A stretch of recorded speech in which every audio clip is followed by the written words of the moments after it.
Good morning, Senator Griffo. Good morning. It gets a little difficult in the green room because you have the audio version playing and you have the video version playing, and they're on time delays. And Oh, you sit yeah. there We and should shut the radio off. Could be quite an experience sitting there Yeah, trying to figure out what's happening. Kind of psychedelic. It is. Yeah.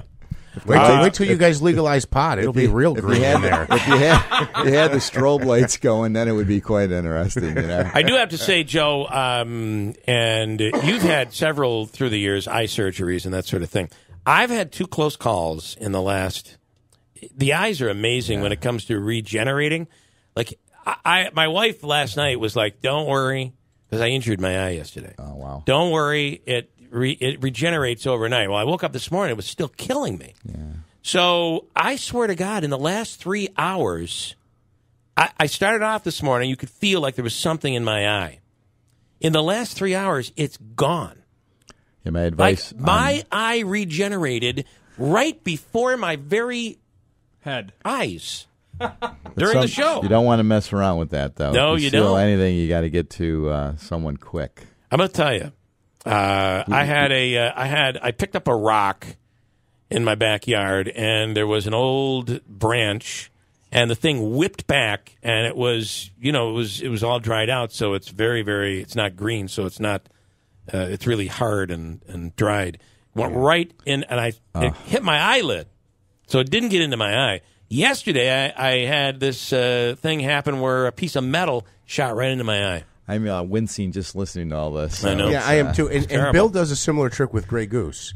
It's there. 3 hours later, it's gone, and then Bill feels completely regenerated. It is. But it also has an effect on his eyes and mine too. So. You think it does? Yeah. Thanks, Joe. Thanks for that. Okay. Disappointing in that. And I got to tell you, we were talking to Mark Molinaro earlier. Are you surprised, by the way, that Stephanie Miner has named a Republican mayor out of Westchester as her lieutenant governor candidate? No, I'm not, because her approach is more to come at it from a centrist fusion type of a ticket. That was always something that was talked about. If you remember when McCain ran for president, he was looking at Lieberman as a potential vice president. That's when that type of approach and that type of perception and image, just to create that this is not a partisan type of activity. I got to tell you, we talked to her last week. She sounded more like a moderate Republican or a moderate Democrat than the woman who was known for creating a sanctuary city, right? She didn't sound liberal. I've heard some of the interviews, too. I would agree with you. I did not know who she selected as. Yeah, do you know the guy, Volpe or something like that, a mayor out of Westchester County? I did not know him. Yeah. Okay, here's the thing. When the governor wants something done, okay, so we didn't get anything on marijuana. We got nothing on gaming. What else? Was there a couple of ethics reform? The ethics. I was going to get to that. But when the governor wanted the SAFE Act done, he stomped his foot. He pushed. He really worked you guys. Was he working you this session? No, the governor was fairly disengaged, and I think, unfortunately, you're in the middle of a political season, and what happened, in my opinion, in this session, why it fizzled, and there's still opportunities because there's a chance that you go back into a special session, and there's also, obviously, the beginning of a new session when a lot of activity will take place, and then there's always the budget process. Yeah. But it was frustrating, disappointing, but he was fairly disengaged, and I think a lot of it reflects on personalities, the political season. There are some philosophic differences, too. In the Senate's case, we really had a unique situation there. We had a 31-31 split.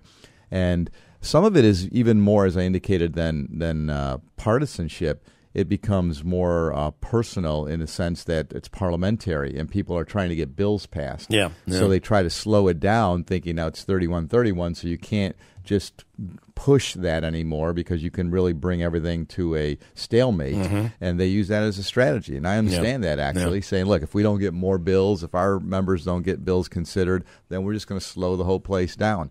So you had a lot of that, and then you give a little bit and acquiesce. And as a result, though, you don't get the focus on trying to come together and to find some common ground and potentially arrive at a consensus on big issues.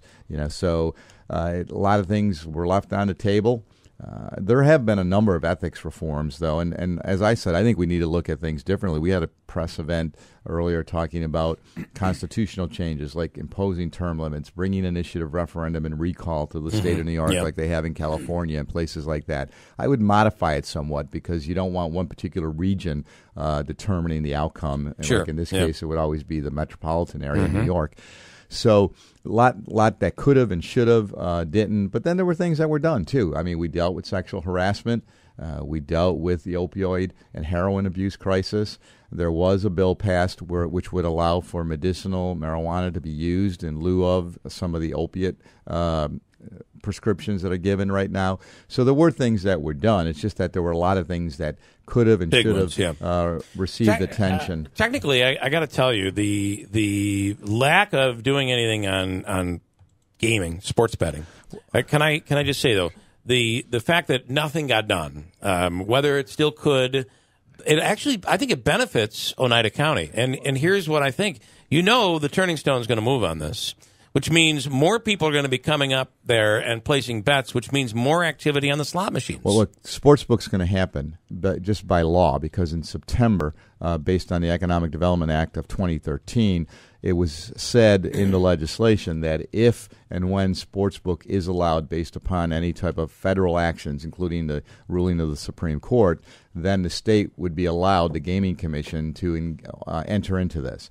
Only in the existing casinos, state casinos approved. So that means places like the Capital District, Del Lago, which have a big problem there.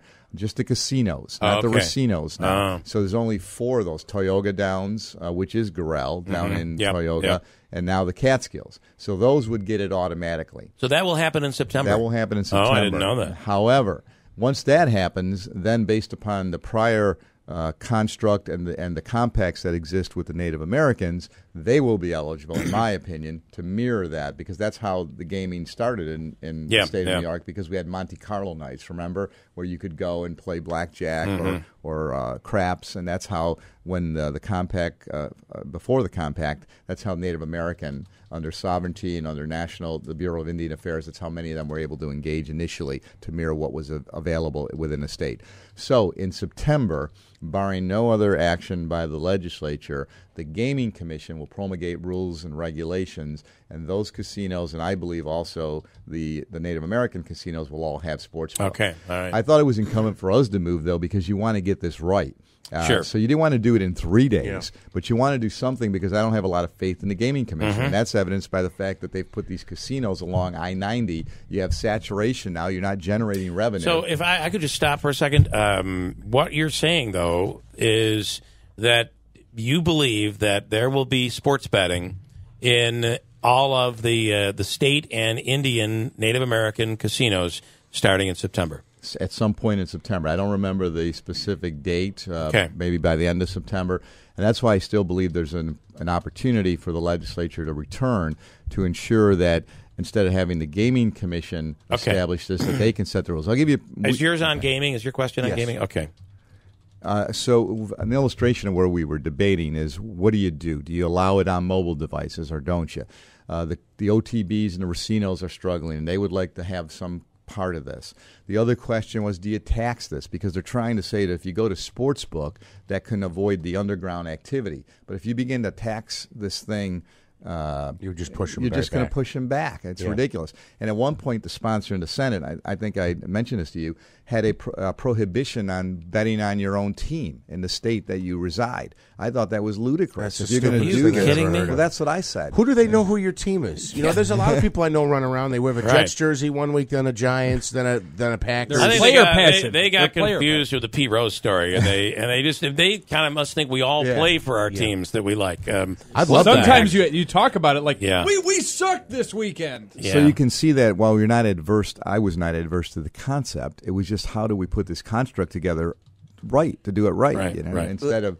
So on that point, let me ask you about mobile. Do you think in September, when of course football starts, when this becomes the legal, will betting mobily on your phone be allowed? It's not. No. It would only be in presence at the casinos. So the law was pretty restrictive.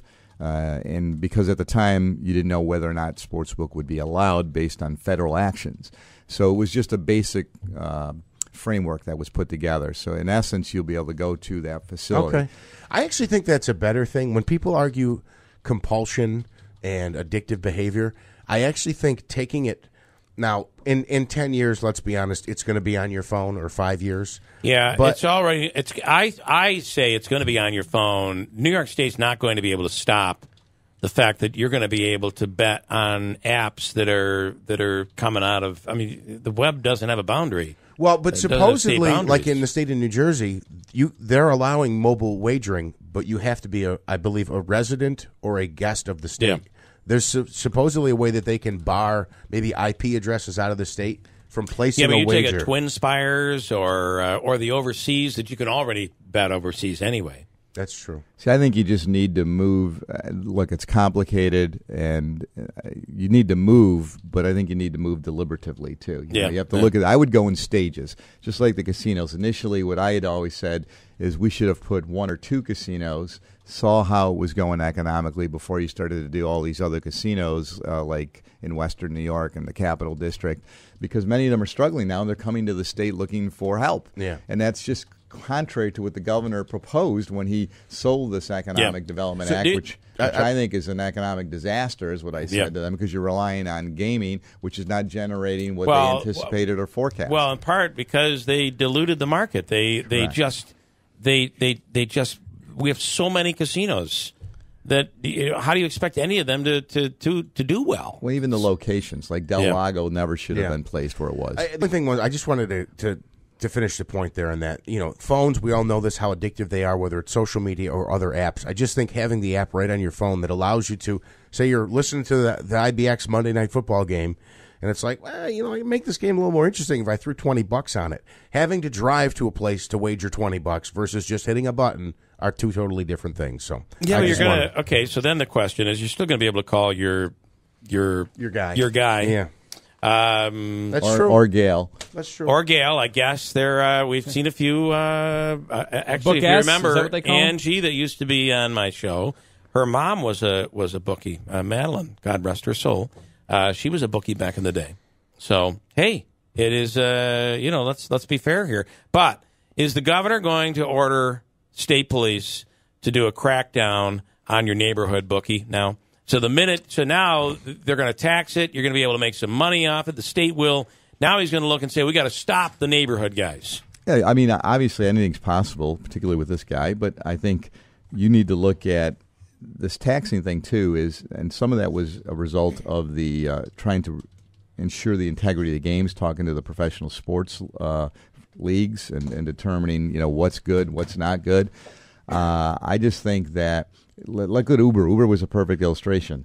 If you remember, we wanted to bring Uber here, but they wanted to put a significant surcharge on it. That makes no sense, in my opinion, because now you're really trying to make money, and they said, it's for a good reason. You're going to put it towards roads. Well, yeah, it's a good reason, but why should we continue to tax people? That's part of the problem with our state and why you're losing population, because you continue to put additional burdens on people. Right. So if you're going to provide them that service, if you're going to mirror national activity where there was a modest surcharge, many states have done that, I could understand that. But here they were talking about a ridiculous amount of money that we were able to fight against back then on an Uber ride.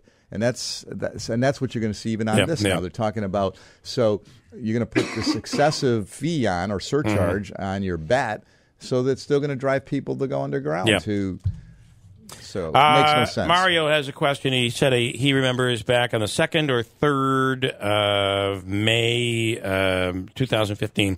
He questioned you on drones. You defended Richard Hanna, talking about 15,000 drone jobs. I don't remember you ever saying 15,000 jobs. As a matter of fact, you're always reserved about saying any number. But along his line, where are we on Marcy?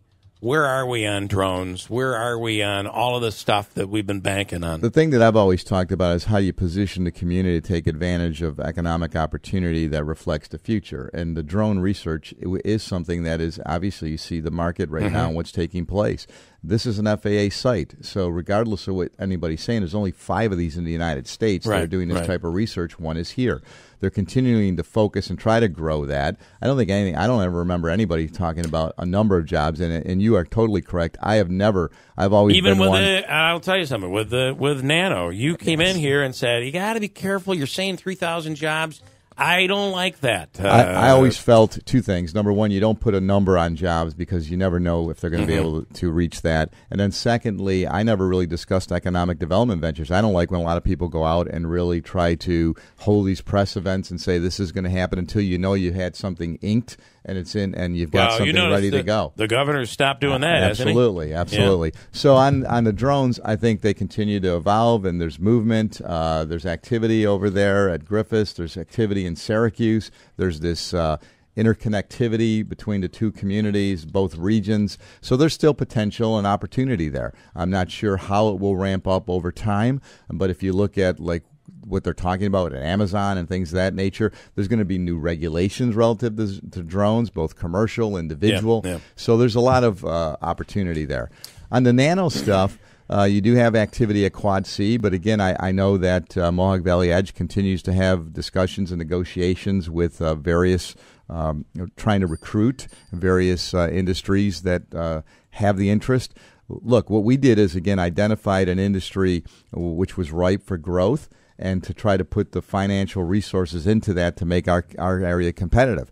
I can't guarantee or assure who's going to be out there who wants to do that, but I know that they've had ongoing conversations with national and international organizations and companies about the potential to locate. And again, that technology is constantly evolving, and there's still a need. As long as there's a need for technology, there's opportunity. Your friend Mario says he's crazy. He said 1,500 jobs.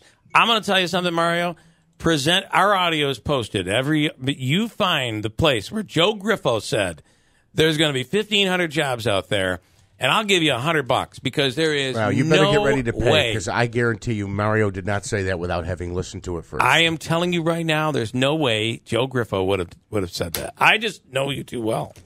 You don't commit on any of those issues. And the potential exists. Just telling you, Mario.